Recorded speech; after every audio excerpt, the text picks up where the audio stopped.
Mardi matin, les élèves du collège Jacques-Cartier à Issou sont retournés en classe après 2 jours de retrait de l'équipe enseignante.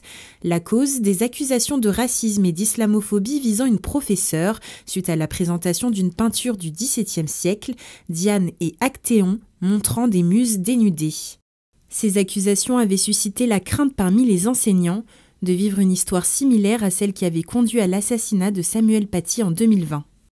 Inquiète de la situation, oui.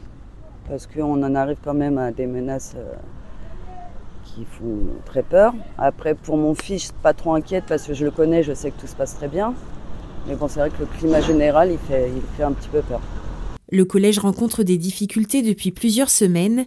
Depuis le mois d'octobre, selon nos confrères du 7-8 Actu, 14 faits ont été recensés contre 3 sur l'année scolaire précédente.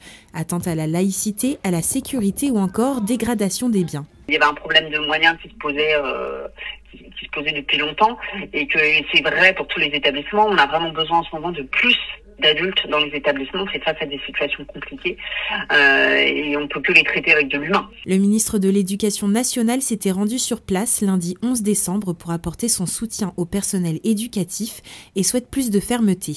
Il faut qu'on arrive à un système où il y a des sanctions qui sont beaucoup plus immédiates, beaucoup plus fréquentes. Ne jamais attendre que la situation s'aggrave pour convoquer un conseil de discipline, mais c'est tout de suite, dès les premiers faits, qu'il faut prendre des sanctions, et il y aura des sanctions. Le ministre a annoncé que les élèves avaient reconnu les faits. Dans le collège, des postes en renfort aux équipes de vie scolaire seront mis en place, ainsi qu'une équipe académique valeur de la République.